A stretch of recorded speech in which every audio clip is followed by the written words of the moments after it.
सद्गुरु आद्य निर्विकार, जो ब्रह्मादिकांचे माहेर, जो आदि मायेचा निजवर, तो हा रघुवीर रघुकुळी.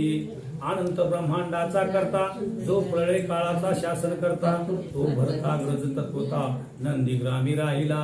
अयोध्येचे जन सकळ, षोडश पद्मे राजदळ, सैन्य उतरले तुंबळ, नंदीग्राम वेष्टुनिया. आणि सर्व ते अयोध्येची मंडळी त्या ज्या ठिकाणी म्हणजे नंदीग्रामला भरत राहत होते त्या ठिकाणी सर्व जमा झाली. अष्टादश पद्मे वानर दळ, 72 कोटी विष सबळ, 56 कोटी गोलांगुळ, उतरले यथावकाशी. आणि हे जे काही 18 पद्म ते वानर दळ, 72 कोटीचे वीस आणि 56 कोटी सर्व काही ते त्या ठिकाणी त्या विभीषणाची काही आलेली होती मंडळी. आता तिथं त्या ठिकाणी भरपूर गर्दा झाला. यावरी विश्रव्याचा सूत, विभीषण जोका पुण्य पंडित, त्याची आसुरसेना अद्भुत, श्री रघुनाथ भक्त उतरले. अष्टादशाक्षोहिणी वाजंत्रे, विभीषणाची गरजते गजरे, त्या उनी अयोध्येची परिकरे, अहोरात्र वाजती. शत्रुघ्न आणि सुमंत, हेंबारे शिबिरे बहुत, उभी करते झाले तेथ, लक्षानुलक्ष ते काळी. रत्न जडित स्तंभ, वरी खचित कळस सुप्रभ, त्यांच्या तेजे करुणे नभ, उजळले ते काळी. सुग्रीव विभीषणादी इंद्रपोर, आणि कपिराज थोर थोर, त्याशी ही शिबिर गृहे सविस्तर, ठाव दिदला रावया. मग सुग्रीवाचं सैन्य वेगळीकड, त्याच्या रावट्या लावल्या वेगळ्या, विभीषणाच्या वेगळ्या. म्हणजे आता ते राजेच होते ना, एक किष्किंधेचा राजा होता, एक लंकेचा राजा होता. मग त्याच्या अलग अलग शिबिका लावल्या आणि त्याचे सैन्य अलग अलग रावट्या. कुळा चळा तमेरू थोर, तैसे मुख्य श्रीरामाचे शिबिर, माता गुरु बंधू सह रघुवीर, येथे राहता पै झाला. आणि याच्या रामाचा सगळ्या घराचा एक पेशे समजा रावटी लावली आणि त्या ठिकाणी ती राहू लागली. आंतरगृहे सीता सती, उर्मिला मांडवी श्रुत कीर्ती, चौघी जावा तेथे राहती, आनंद चित्तीन समाये. आणि त्या याच्यामध्ये रावटीमध्ये मग सीता, उर्मिला, मांडवी, सुकीर्ती या चौघी जावा राहत होत्या. हो ना, मोठी रावटी.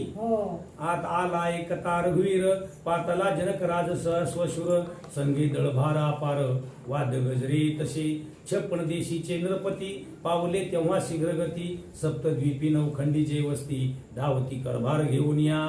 आणि 56 देशाचे जे राजे होते तर आपला करभार घेऊन त्या रामाला देण्यासाठी त्या ठिकाणी आली. धावले सकळ ऋषीश्वर, नाना साधन निवृत्ती थोर थोर, योग याग टाकुनी समग्र, येती रघुवीर पहावया. आणि ऋषी मुनी जे काही सर्व लोक होते जंगलात इकडं आपल्या आश्रमामधले सगळे लोक त्या रामाला भेटण्यासाठी आले.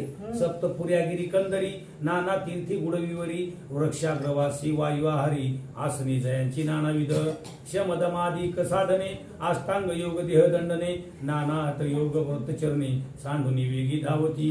काही अनुष्ठानात बसले होते, काही तपश्चर्याला, काही 8-8, 10-10 वर्षे तपश्चर्या झालेली, ते तपश्चर्या सोडून ते रामाला भेटण्यासाठी आली.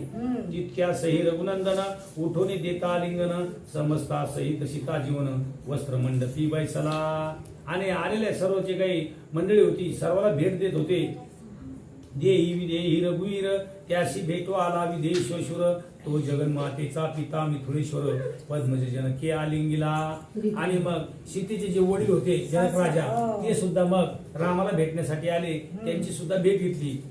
सोनर वानर पोर, वशिष्ठ आदी सकळ ऋषीश्वर, त्याशी मंगळ स्नान रघुवीर, करिता झाला ते काळी. आणि आलेले जे काही राजे महाराज होते आणि वशिष्ठ ऋषी त्यांना सुद्धा आणि आलेले ते काही जे काही ऋषी मंडळी होती सगळ्याला मंगल स्नान घातलं स्वतः रामानं. लक्ष सुवर्ण कढया, उष्णोदके तापोनिया, सुगंध तेल लावूनिया, मंगल स्नाने करीतसे.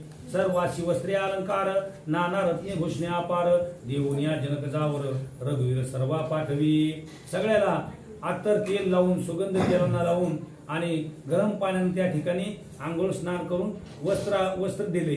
विभीषणादी सुग्रीव वानर, मंगल स्नान करीती सत्वर, अमूल्य वस्त्र अलंकार, सोय रघुवीर दिदले. विभीषण सुग्रीव याने सुद्धा त्यांना सुद्धा मंगल स्नान घातलं आणि जे काही मौल्यवान अलंकार होते वस्त्र होते ते दिले. वशिष्ठ नाहाताची सत्वर, अमूल्य वस्त्रे अलंकार, सोय उठवली रघुवीर, देता झाला आनंदी. वशिष्ठ ऋषीला सुद्धा मंगल स्नान घातल्याच्या नंतर अमूल्य असे वस्त्र अलंकार आणि जे काही कपडा लत्ता सर्व काही दिले. मणिमय पादुका आणून गुरु पुढे ठेवी रघुनंदन, त्या वशिष्ठी पायी घालून मग बैसले स्वस्थानी. आणि मग त्या पादुका आणल्या आणि त्या पादुका आपल्या गुरुला दिल्या आणि नंतर ते आपल्या त्या सभेमध्ये बसले. राम त्रे भगिनी समवेत सीता, आंतरग्रही जगन्माता, नाहुनिया समजता लिहिल्या वस्त्रे भूषणे. आणि मग त्या तिघी बहिणी त्यानं आंघोळ स्नान करून मग त्या एका ठिकाणी बसल्या. सकळ अयोध्यावासी जन नारी नर आदी करून, अवघ्याशी गौरव समसमान जनक जामा ते दिजला. मग बंधू सहित रघुनंदन करिता झाला मंगल स्नान, तैल सुगंध लावून जटा उकळल्या मस्तकीच्या. आणि नंतर सर्वाला आंघोळ स्नान वस्त्र अलंकार दिले आणि त्याच्यानंतर मग हे चौघ भाऊ आंघोळ स्नान करण्यासाठी त्याने आपले ते केस फीस सोडले. 14 वर्ष पर्यंत भरता कारणे धरले व्रत, हे आजी विसर्जिले समस्त सीता वल्लभे ते धवा. 14 वर्षे भरतासाठी जे व्रत हे केलेलं होतं रामानं ते त्या ठिकाणी आज सोडलं. अभ्यंग झाली समग्र सुमंते वस्त्रे अलंकार, आनोनिया सत्वर रघुत्तमाशी समर्पिली. आणि आंघोळ स्नान झाल्याच्या नंतर जे सुमंत प्रधान होते मग त्यानं रामासाठी वस्त्र अलंकार आणून दिले. जो लावण्य मृत सागर लेला वस्त्रे अलंकार, भरते पादुका सत्वर मस्तकींच्या पुढे ठेविल्या. आणि वस्त्र अलंकार झाल्याच्या नंतर मग रामाच्या समोर ते पादुका आणल्या. त्याच्या पादुकाची सेवा करत होता भरत, त्या पादुका समोर ठेवल्या. मग रघुनाथ आज्ञे करून सुमित्र भरत शत्रुघ्न, चौथा सुमंत प्रधान मंगल स्नान करीते झाले. आणि मग रामाने आज्ञा दिल्यानंतर मग लक्ष्मण भरत शत्रुघ्न आणि चौथे ते सुमंत प्रधान याची सुद्धा आंघोळ स्नान चालले. संध्या आदी नित्यकर्मे सारिली, तो पाक निष्पत्ती झाली, सकळ ऋषी नृपती काळी भोजनाशी बैसले. आणि सगळ्याचे आंघोळ स्नान झाल्याच्या नंतर मग त्या ठिकाणी स्वयंपाक गिपाक झाला आणि सगळे जे काही ऋषी मुनी राजे हे सर्व काही जेवायला बसले. बिभीषण सुग्रीव वायुनंदन, नळ निळ शरम गंध मादन, बंधू सहित रघुनंदन भोजनाशी बैसले. आणि हे राजे महाराजे ऋषीमुनी याच्या सोबतच राम सुद्धा जेवायला बसले. मणिमय कनक ताटे शोभली, रत्न खचित आडनिया तळणी तळी, उदक पात्रे भरुन्या ठेविली समसमान सर्वाशी. रजता चळायसा केवळ, तैसा भात वाढिला निर्मळ, पंचभक्षे परमान्य स्वजुळ, शाखासाठी पत्र शाखा. दधी मधु दुग्ध घृत शर्करा पंचामृत वाढित, पंक्तीच तेथे रघुनाथ तेथे काही नशे. सर्वाला बसवलं आणि स्वतः त्या ठिकाणी राम वाढू लागले. आता जिथं राम वाढायला म्हणल्यानंतर तिथं कोण्या गोष्टीची कमी पडणार आहे की यांनी वर्णावी समस्त, तरी का व्यर्थ वाढवावा ग्रंथ, सकळ जीवा सहित रघुनाथ तृप्त झाला भोजनी. आता त्या रामाच्या त्या ठिकाणचं जेवण होतं तिथं आता वर्णन करायचं काही कामच नाही. वर्णन जर केलं तर लेखक म्हणतो आता ग्रंथ वाढल. हस्त प्रक्षालन निर्मळ, त्रयोदश गुणी तांबूल, सर्वासहित तमाल निळ, घेता झाला ते काळी. रामकोटी मनमथता 3 दिवस राहिला तेथ, वशिष्ठे काढला दिव्य मुहूर्त, अयोध्या प्रवेश करावया. आणि रामानं मग त्या ठिकाणी ते ऋषी मुनी देशोदेशीचे राजे महाराजे आले होते त्याच्या सान्निध्यात 3 दिवस काढले. आणि मग वशिष्ठ ऋषीला विचारलं आणि मुहूर्त काढला आणि अयोध्येत जाण्यासाठी. पुरुषार्क योग बहु सुमसभ सुभद्र, रामचंद्राशी उत्तम चंद्र, त्या सुमूर्ते गुणसमुद्र, उष्टा झाला ते काळी. लागला वाद्यांचा गजर, भेरी ठोकल्या 14 सहस्त्र, बिभीषणाची वाद्य समग्र, वाजू लागली ते धवा. आणि मग जायचं ज्या दिवशी शुभ मुहूर्त ठरला त्यावेळेस जायला निघाले. त्यावेळेस बिभीषणाचे जे काही वाद्य वाजू लागलं, बिभीषण सुग्रीवादी नृपती बैसले तेव्हा दिव्यरथी, वाद्य गजरे करून शेती, हालू लागली ते धवा.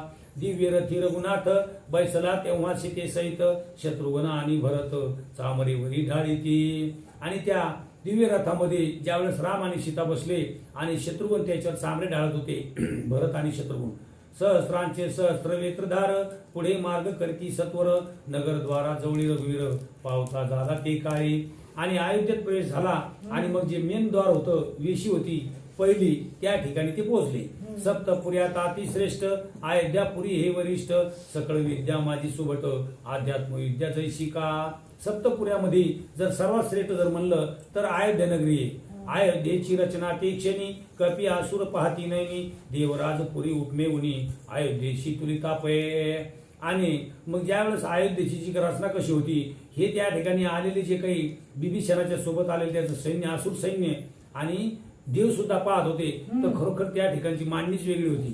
अयोध्ये भोवते उपवन उपमे शिवने नंदन वन वृक्ष सदा सुफळ संपूर्ण गेले गगन भेदित. आणि अयोध्येच्या आजूबाजूला जे काही वन उपवन होतं आणि त्याला उपमा द्यासारखं म्हणजे कल्पना देणं कमी पडल असे उंच उंच वाढलेले वृक्ष आणि त्याला सतत फळं होते. सूर्य किरणामध्ये शेतळी आयशी सगन छाया पडली कस्तुरी मृग सर्व काळी क्रीडा करीती वनात. एवढे दाट झाड होते की सूर्यकिरण सुद्धा खाली जमिनीवर पडत नव्हतं आणि त्याच्यामध्ये जे काही कस्तुरी मृग होते हे खुले फिरत होते. रावे साळ्या मयूर चातके लावे तित्तीर नाना पक्षी निरंतर राम नामे गरजती. स्फटिक निबद्ध सरोवरे माझी रातोत्पले सुवास करे राजहंस आनंद थोरे क्रीडा करीती तय स्थानी. अयोध्ये भोवते दुर्गपूर्ण उंच सते जाती गहन नाग फनाकृती शोभायमान साऱ्या त्यावरी विकासती.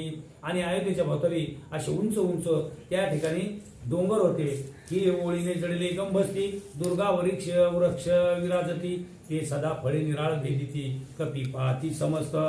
उंच डोंगर होते आणि त्या डोंगरावर सुद्धा उंच उंच असे झाड होते आणि जे वानर सेना होती तर ते आश्चर्यचकित होऊन त्या ठिकाणच्या अयोध्येची शोभा पाहत होती.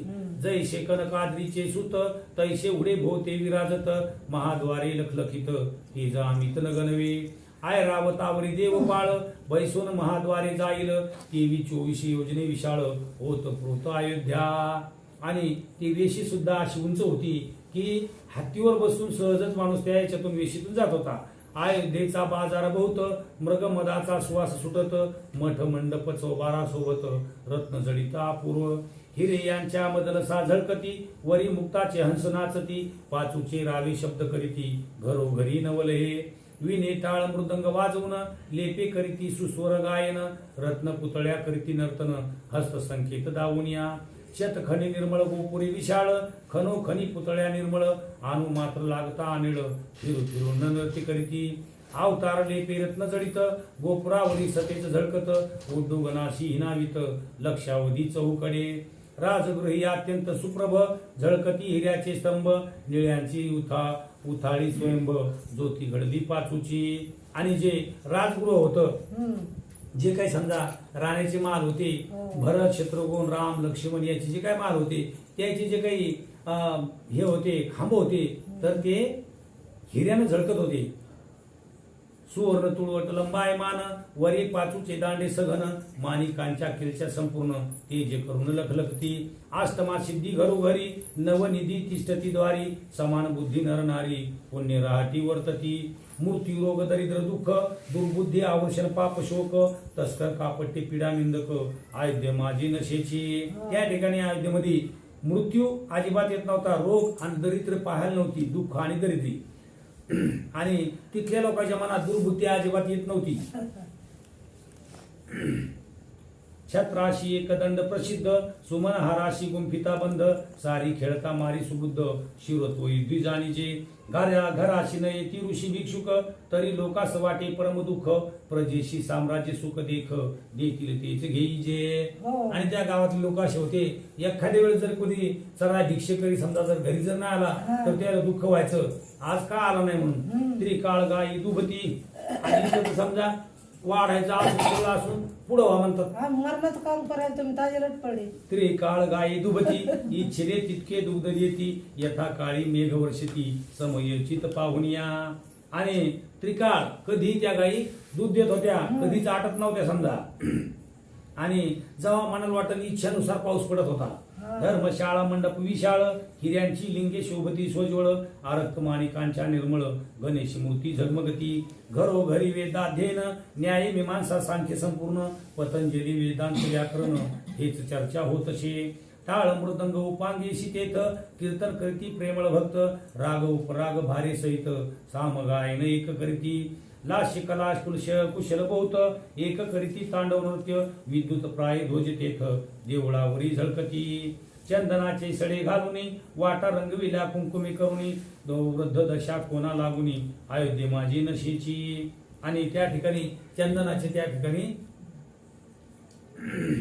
रांगोळी काढल्या होत्या आणि वृद्ध अवस्था तिथं कोणालाच येत नव्हती. म्हातारा तिथं कोणी होत नव्हतं.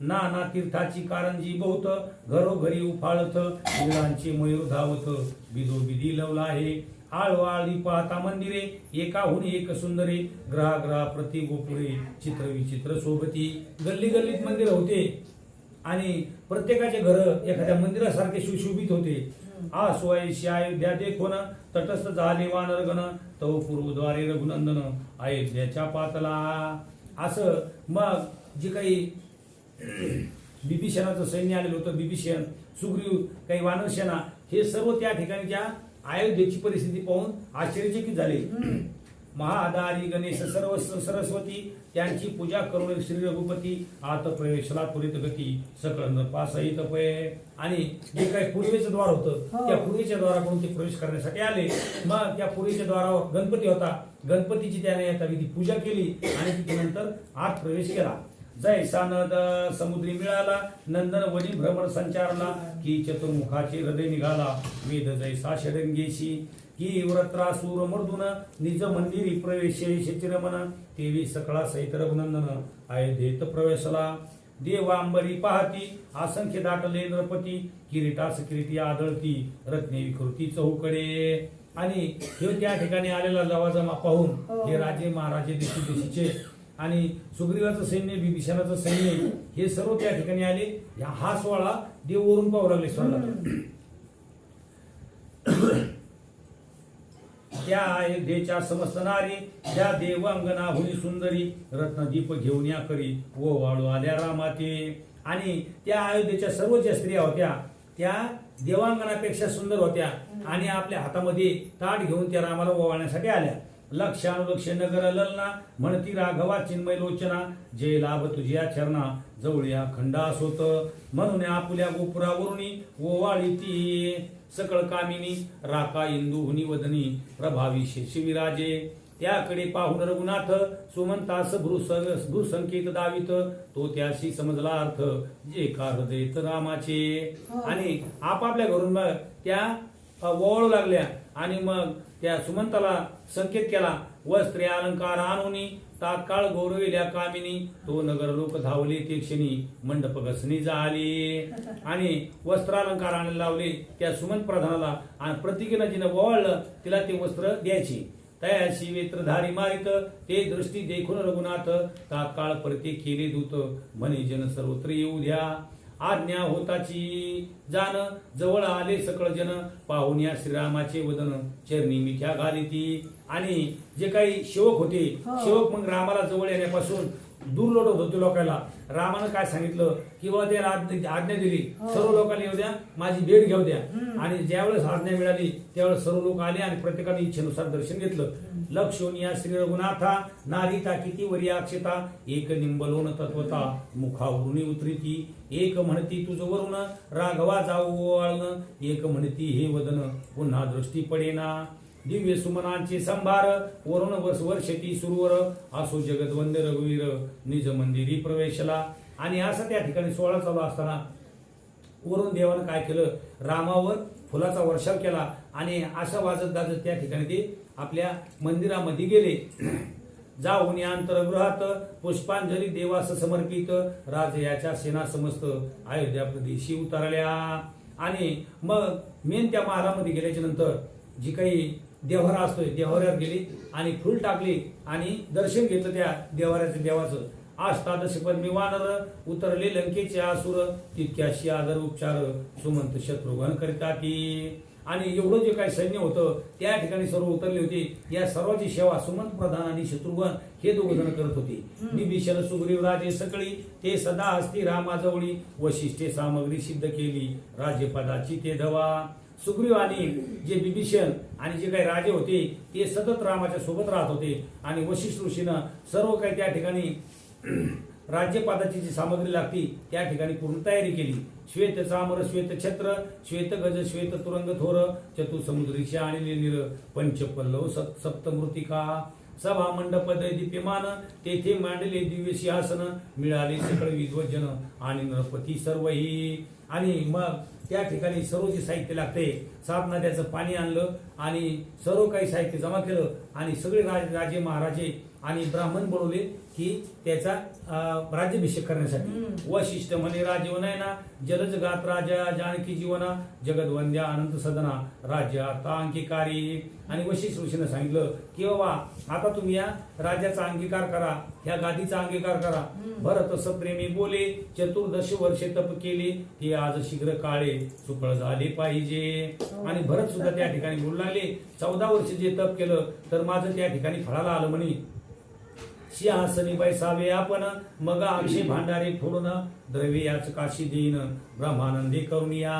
आपण सिंहासनावर बसा म्हणे आणि रामाचे आग्रह करू लागले.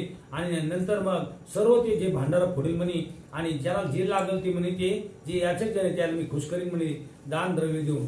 मग वशिष्ठ हाती धरून मंडपा आणला रघुनंदन सीते सहित बसून अभिषेक केला वेदमंत्री. वशिष्ठ ऋषीने मग रामाच्या हाताला धरलं, त्या ठिकाणी सीतेला आणि रामाला आणलं, मंडपामध्ये बसून त्याचा अभिषेक केला. घन श्याम पूर्ण रघुवीर तप्त कांचन वर्ण पितांबर लेवविले दिव्य अलंकार मुकुट कुंडले कौस्तुपादी जानकी सह वर्तमान सिंहासनी बैसविला रघुनंदन सकळ भूपती येऊन अक्षता कपाळी लाविती. आणि मग त्याच्यावर राज्यपाठावर दोघायला बसवलं, सीतेला आणि रामाला. प्रत्येक राजे महाराजे यायचे आणि मग कुंकू आणि अक्षता त्याला लावायची. मुहूर्त वेळा सुमुहूर्त वेळा साधून सत्वर वरी उभारले दिव्य छत्र तो सकळ वाद्याचा गजर होता झाला ते काळी. आणि मुहूर्त पाहून त्यावेळेस मग ते दिव्य छत्र त्याच्या याच्यावर धरलं, त्यावेळेस मग गजर झाला, वाद्य जिकडे तिकडे वाजू लागला. झाला एकचे जय जयकार सोमने वर्षती सुरवर सकळ राजांनी करभार राघवा पुढे समर्पिला. आणि जिकडे तिकडं त्या ठिकाणी जय जयकार झाला आणि सगळ्या देवांना सुद्धा त्याच्यावर फुलाचा वर्षाव केला. आणि जेवढे काही राजे महाराजे आले होते आणि आणलेला जो कारभार होता ते त्याने रामाच्या समोर ठेवला. सर्व नर पाणी करून नमन उभे ठाकती कर जोडून भरते भांडार फोडून याचक जन गौरविले. आणि सर्व त्या ठिकाणी आलेल्या राजाचा बहुमान ठेवून तेव्हा भरतानं काय केलं ते भांडार फोडलं आणि दान द्रव्य द्यायला सुरुवात केली. उदार धीर रघुवीर ज्यांचा बंधू भरतवीर मोठा बांधून अपार द्रव्यण्या हो म्हणत असे. आणि मग राम उदार होते तर रामाचा बंधू तो भरत सुद्धा उदारच होता. ते म्हणे ज्याला जितकं लागेल तितकं तुम्हाला उचलून तेवढं घेऊन जा.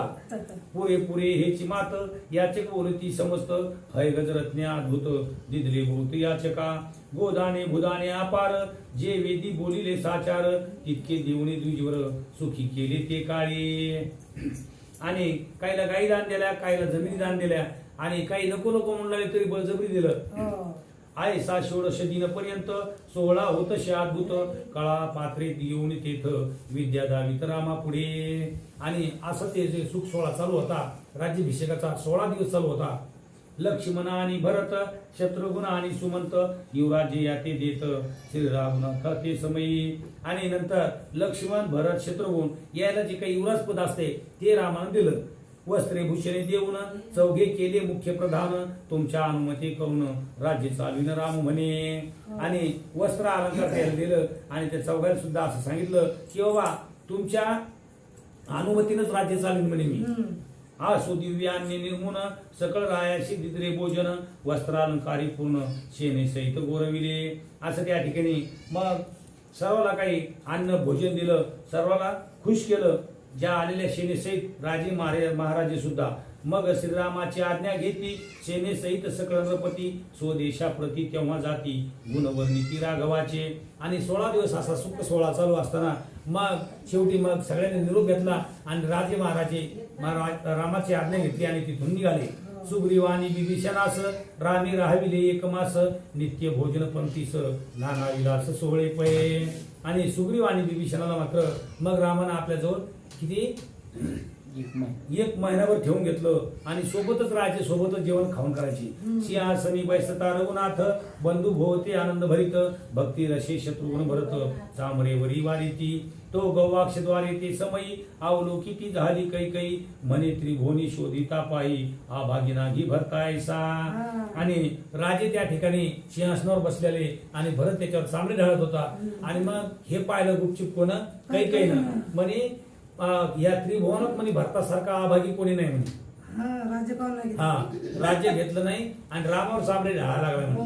14 वर्षे भिकारी जाऊनी बैसला वनांतरी शेवटी बंधूचे दास्य करी चामडेवरी वाढितो माझे पूर्व पाप फळाशी आले आयशे भरताची माता बोले वशिष्ठास बोलावून ते वेळे कैके सांगे एकांती आणि मग अशा वेळी कैकेने काय केलं वशिष्ठ ऋषीला बोलवलं आणि सांगू लागले त्याला म्हणे माझ्या पोटी भरत दरिद्री जन्मला अत्यंत बंधूचे दास्य करीत मजे देखो हे दुःख वाटते आणि मग त्याला जवळ बोलून घेतला आणि सांगू लागली की भरत माझ्या जो पोटीला आला तर तो दरिद्री जन्माला आला म्हणे आणि स्वतः बंधूचं दास्य करायला लागला म्हणे राज्यपद सोडून याचं मला खूप दुःख व्हायला म्हणे मग बोले ब्रह्मसूत अजून तरी राहे निवांत राशीला राजा दशरथ वना रघुनाथ धाडीला आता तरी गपची बैसणं म्हणे दशरथ राजा म्हणून पावला रामाला वनवास भोगायला लावला म्हणे आता तरी शांत राह म्हणे सच्चिदानंद ब्रह्मपूर्ण तो हा अवतरला रघुनंद मूर्खे तुझे हे नाही ज्ञान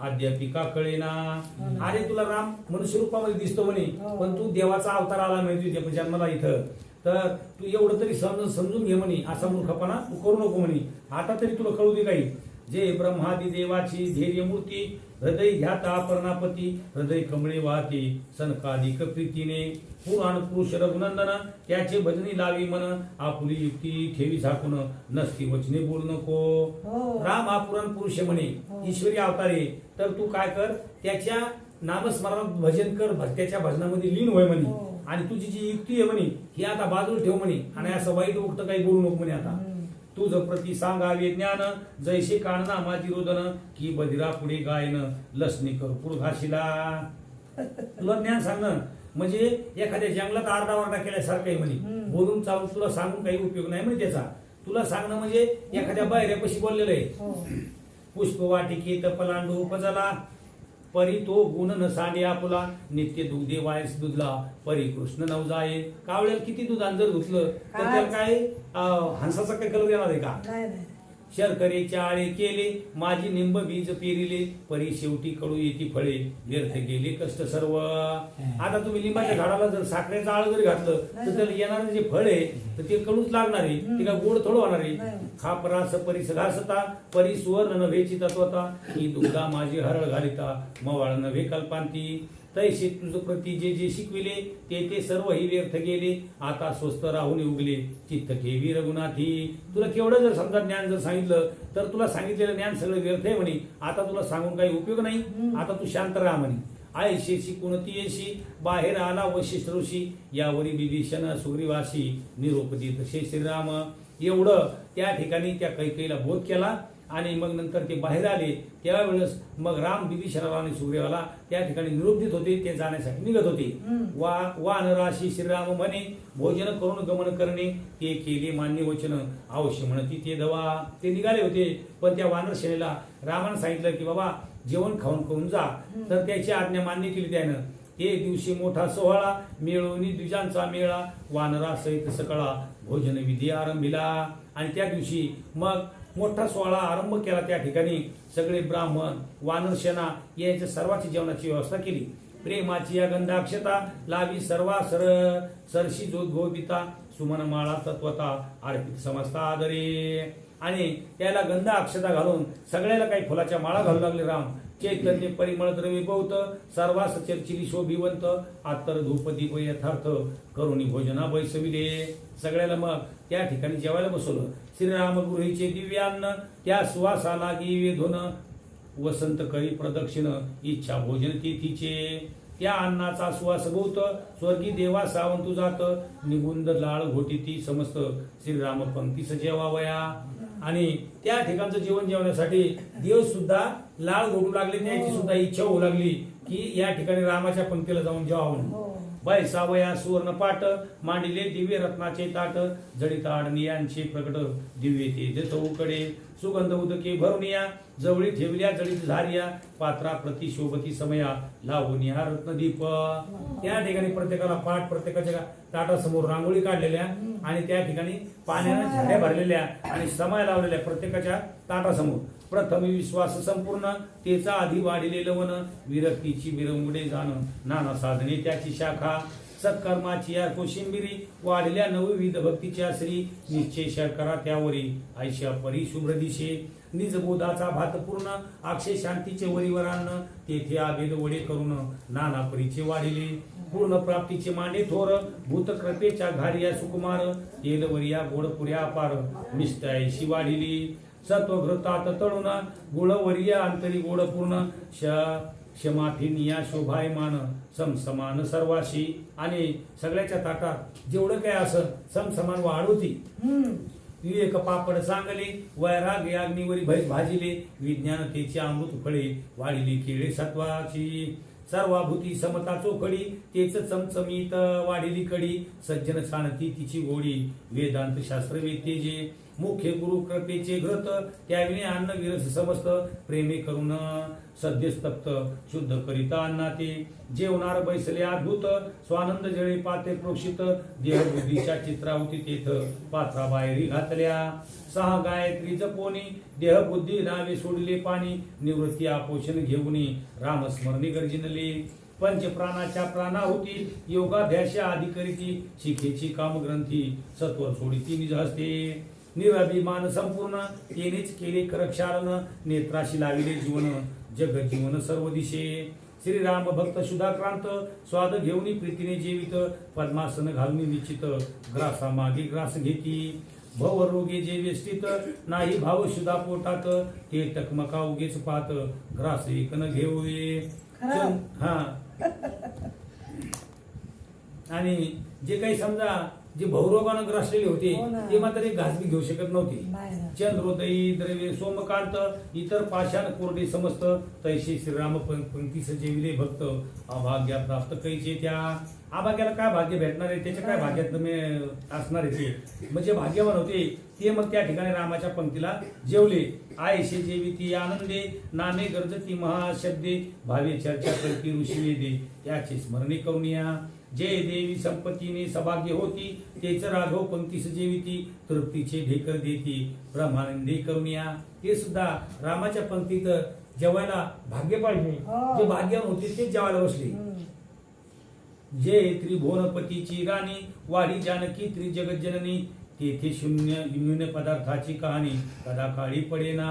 आणि या पंक्तीमध्ये जी समजा रामाची पत्नी सीता वाढत होती त्या ठिकाणी त्या पंक्तीला काय कमी पडत स्व अनुभव जळ शेवून कर्म धर्माचे उत्तरा पोषण घेऊन उठले ते जन आंचवले पूर्ण संसारा आमानितो अंगांध अंधभित्व हेच विडे घेती समस्त निज धन नाम मुद्रांकित दक्षिणा देती याचका भक्तीची भूषणे वस्त्रे सद्भक्ता सिद्धी दिली राजीव नेत्रे तो 16 वर्णावाय वक्रे सहस्रवदना शक्ती नोहे आयशे स्वपंक्ती बैसवून दिदले सकाळाशी भोजन मग सभा मंडपास येऊन रघुनंदन गौरवितया सर्वांना त्या ठिकाणी पंक्तीला बसून जेवू घातलं आणि त्याची जेवण झाल्याच्या नंतर मग सभेमध्ये येऊन बसून त्याचा सर्वाचा गौरव केला. मुकुट कुंडले सर्व अलंकार आपण स्वय देत रघुवीर तैशेची इतर वानर गौरविले रघुनाथे. आणि त्या ठिकाणी प्रत्येकाला मुकुट आणि कुंडल देऊन सगळ्याचा गौरव केला. असं सर्व जे काही वानर श्रेणीतले होते सर्वांचा गौरव केला त्या ठिकाणी. बिभीषण सुग्रीव जांबुवंत त्यांच्या सेना ज्या ज्या समस्त तितक्या गौरवी रघुनाथ वस्त्रे अलंकार देऊन या. आता बिभीषणाच्या आणि जांबुवंताचे सुग्रीवाचे याचे जेवढे सैनिक आलेले होते सर्वांचा त्या ठिकाणी बहुमान केला आणि सगळ्याचा गौरव केला अलंकार दिले. 2 सिंहासने 2 छत्रे बिभीषण सुग्रीवा दिदली राजीव नेत्रे दिदली कित्येक उत्तर वस्त्रे नाना वस्तू अपार. 2 सिंहासन आणि 2 छत्र स्वतः सुग्रीवाला दिले आणि असंख्य असे मौल्यवान वस्त्र अलंकार त्याला दिले. परी पुढे असे हनुमंत त्याकडे न पाहे रघुनाथ वानर गण पाहती समस्त विपरीतार्थ देखोनी. समोर समोर मारुतराय असताना मग त्याच्याकडे रामाचं लक्ष नव्हतं आणि मग सगळे वानर सेना त्या ठिकाणी मारुतरायाकडे पाहू लागली की बाबा सगळ्याचा बहुमान करायला सगळ्याचा गौरव करायला वस्त्र दान द्यायला अलंकार द्यायला लागले. मग मारुतरायाकडे कसं काय लक्ष द्यायचं कान पाहे रघुनंदन तरी हनुमंत आयशे निधान हे ब्रह्मांड ओवाळून तयावरून टाकावे. त्याच्या उपकाराच्या राशी अपार मेरू परिस धार्या थोर त्याशी धावया अलंकार दृष्टीच काही दिशेना. मग राम म्हणू लागले हो. की बाबा त्याचे उपकारच एवढे आहेत, पहाडासारखे पर्वतासारखे, की या पृथ्वीच्या त्रिभुवनात सुद्धा त्याला काय द्यावं हेच मला कळलं म्हणे. हम्म. मग उठून या रघुपती हृदय दृढ धरी मारुती म्हणे तो हृदय निश्चिती मीच सर्वदार आहे ना. हो. स्वतः उठले, त्याला आलिंगन दिलं, त्याला छातीशी घेतलं, कवटाळलं आणि त्याला सांगितलं बाबा तुला या त्रिभुवनात काहीच द्यायचं काही काम नाही म्हणे, मी स्वतः तुझ्या हृदयात राहील म्हणे. हम्म. तुझ वेगळा एक क्षण जीव लगामी नव्हे जाण हनुमंते दृढ धरले चरण म्हणे मज हेची देई. आणि तुझ्याशिवाय एक क्षण बी बाजून राहणार नाही म्हणे, मी तुझ्या हृदयात राहील म्हणे. असं म्हणल्याच्या नंतर मग मारुतरायानं त्याचे पाय धरले, दर्शन घेतलं आणि ते म्हणले की मला हेच पाहिजे होतं, दुसरं काहीच पाहिजेत नव्हतं. सीतेने वस्त्री अलंकार देऊने गौरविले सकळ वानर परी आपले गळ्याचा दिव्य हार हनुमंताशी दिला. हो. सीतेनं काय केलं, सगळं काही वस्त्र अलंकार देऊन सर्वांचा गौरव केला, पण आपल्या गळ्यातला जे काही दिव्य हार होता तो मारुतीरायाला दिला. हम्म. या हाराशी तत्वता उपमा नाही सर्वथा त्रिभुवनीची मोल देता तोही उणे तयाशी. हो. त्या हाराची सुद्धा अशी किंमत होती, त्याची उपमाच कशाला देता येत नव्हती, की या पृथ्वीच्या मोलाचा तो हार होता. पृथ्वीचे मोल संपूर्ण एक एक मणी जाण तो हार जानकीने घेऊन मारुतीच्या गळा घातला. त्याच्यातला एक एक मणी होता पृथ्वीच्या मोलाचा. असा मौल्यवान हार सीतेने काय केलं, मारुतीरायाच्या गळ्यामध्ये घातला. हनुमंत तात्काळ उडाला वृक्षावरी समोर बैसला एक एक मणी फोडीला दाढी खाली घालून या. लगेच तो हार घेतला आणि लगेच एका झाडावर गेले, उड्डाण घेतलं आणि झाडावर बसले आणि एक एक मणी फोडू लागले दाताखाली घालून. जो मणी पाहे फोडून म्हणे यात नाही रघुनंदन म्हणून ते तसे भिरकावून व्यर्थ पाषाण काय हे. आणि मणी फोडून पाहावं लागले, पण त्याच्यातून त्याला राम दिसणं. मग म्हणे याच्यात राम नाही, त्याचं काम काय म्हणे हो आपल्याला, ना. हे फेकून देऊ लागले. बोरती सुग्रीवादी वानर व्यर्थ का थोडीशी दिव्य हार मारुती म्हणे रघुवीर याच्या अंतरी दिशेना. आणि सुग्रीव आणि जे वानर सेना होती सगळे त्याला म्हणू लागले की बाबा एवढा मौल्यवान हार तुम्ही एक एक मणी फोडून फेकायला आले म्हणे, का फेकायला आले म्हणे. ते म्हणले याच्यात रामच नाही, ते ठेवूनच काय उपयोग आहे म्हणे. वानर म्हणती तुझे हृदय राम दावी या समयी आयशे बोलता लवलाही काय केले हनुमंते. मग तुम्ही म्हणता तुमच्या हृदयामध्ये जर राम असेल तर आम्हाला आता दाखवा म्हणे. हृदय कपाट उघडिले उदर विदारून दाविले तो आता श्रीराम रूप सावळे समजते देखील कदाची. लगेच सांगायला वेळ लागण, परंतु लगेच त्याला कृती करायला वेळ लागणार नाही. लगेच त्याने काय केलं, आपली छाती फाडली आणि आत राम आणि सीता दाखवली. जैसा सिंहासने रघुनाथ तैसा मारुतीचे हृदय दिसत मग वानर उठवणे समस्त नमस्कार ती हनुमंता. जसे ते सिंहासनावर बसलेले होते तसंच रूप त्याने त्या ठिकाणी आपल्या छातीमध्ये दाखवलं. त्यावेळेस याला विश्वास वाटला आणि मग त्या ठिकाणी मग त्यानं मारुतीरायाला नमस्कार केला. आस्वाय देशी निरंतर राहिला अंजनीचा कुमर वरकड सिद्ध झाले वानर निज ग्रामाशी जावया. आणि तेव्हापासून मग मारुतीराय अयोध्येमध्येच राहिले आणि जी इतर वानर सेना होती सगळे आपापल्या ठिकाणी निघून गेले. लक्ष्मण भरत शत्रुघ्न तिन्ही सुग्रीव विभीषण वस्त्रा भरणी गौरविले पूर्ण सदना आपले नेऊन या. लक्ष्मण भरत शत्रुघ्न याने काय केलं, सुग्रीवाला विभीषणाला आपल्या घरी नेलं आणि वस्त्र अलंकार देऊन त्या ठिकाणी त्याचा गौरव केला. कौशल्या सुमित्रे प्रती सुग्रीव विभीषण पुस्ती म्हणे माते हो आम्हावरी प्रीती असू द्यावी बहुसाल. आणि कौशल्याला आणि सुमित्रेला सुद्धा त्याचं दर्शन घेतलं विभीषणाने तेवढे सुग्रीवानं आणि सांगितलं की बाबा तुमची कृपा आशीर्वाद आमच्या पाठीमागे राहू द्या. कौशल्या सुमित्रा बोलत बारे तुमचे उपकार आम्ही विजय करून रघुनाथ माझा मज भेटविला. आणि कौशल्या आणि सुमित्रा म्हणू लागल्या की तुमचेच आमच्यावर खूप उपकार झाले म्हणे बाबा, विजय करून त्या ठिकाणी अयोध्येमध्ये तुम्ही आणून सोडलं म्हणे रामाला. अमूल्य अलंकार देऊन गौरवे ते दोघे जण मग सुग्रीव आणि विभीषण कैकेयी सदना चालले. आणि मग कौशल्य मातेनं आणि सुमित्रा मातेनं अमूल्य अलंकार दिले त्याला सुग्रीवाला आणि विभीषणाला. आणि त्या ठिकाणी मग विभीषण आणि सुग्रीव कैकेयीच्या महालामध्ये गेले. तो आडवा येऊन भरत न जावे जी म्हणत कैकेयी विपरीत बोलत चित्त खेद पावेल तुमचे. मग त्याला वाटलं आपल्या आईचा स्वभाव असा आहे. मग ते म्हणले बाबा तुम्ही तिकडे जाऊच नका, ती वाईट गोष्ट बोलत तुमच्या मनाला दुःख होईल म्हणे, तर त्यापेक्षा तुम्ही जाऊच नका म्हणे. आईशे भरते बोलून परतविले सुग्रीव विभीषण रघुनाथा जवळ येऊन आज्ञा मागती जावया. आणि तिथून मग आपल्या आईकडे त्यांना काही जाऊ दिलं नाही आणि तिथून मग पुन्हा ते सुग्रीव आणि विभीषण रामाकडे आले आणि रामाची आज्ञा मागितली.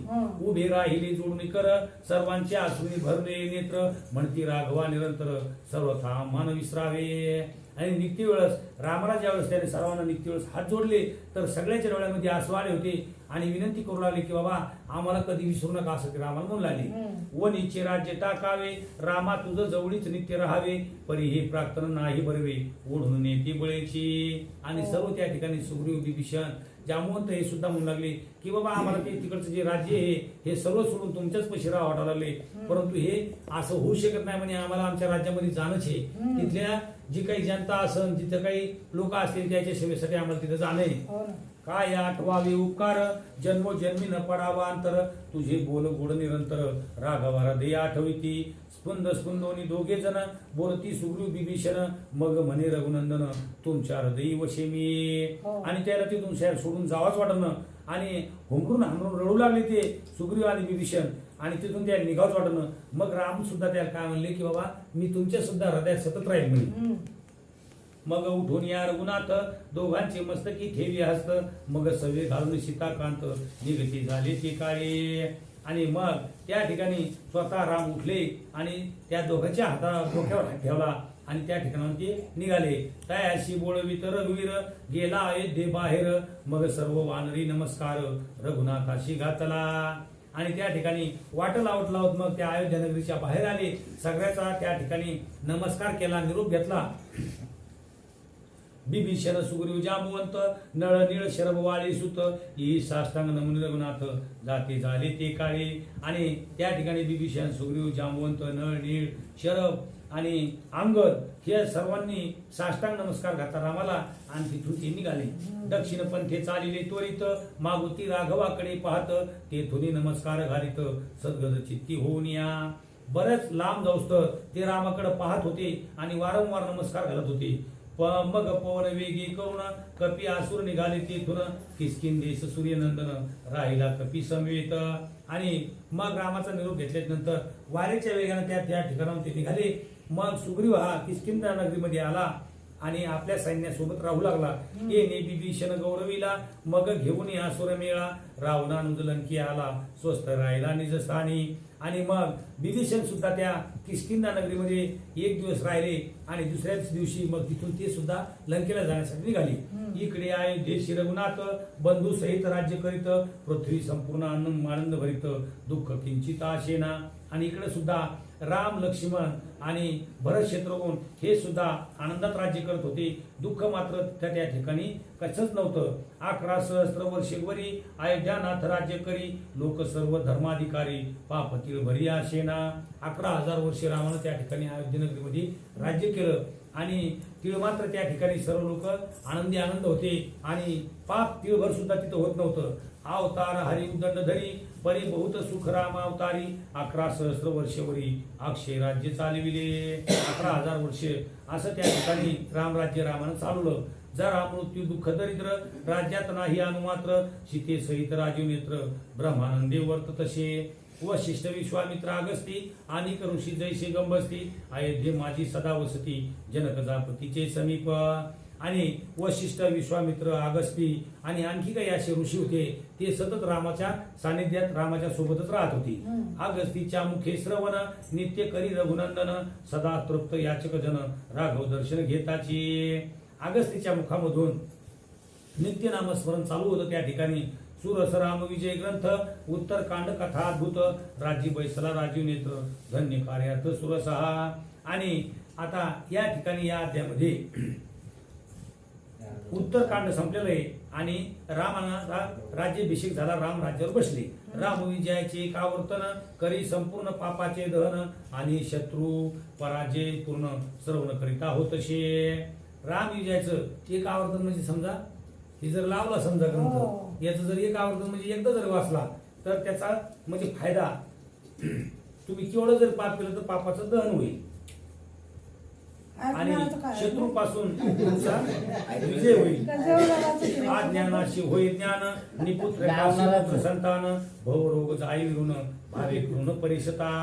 आणि त्याच्याकडे आज्ञान जर असेल तर ही जर समजा पोथी जर वाचली समजा आणि ज्याला पुत्र होत नसेल तर पुत्र संतान होईल त्याला, आणि केवढाही रोग जर असेल, भवरोग जर झाला असेल तर त्याचा तो दुरुस्त होईल. अयोध्या प्रवेश झाला पूर्ण, पुढे रसाळ कथा गहन, श्रवण करू पंडित जन राघवी मन समर्पुनिया.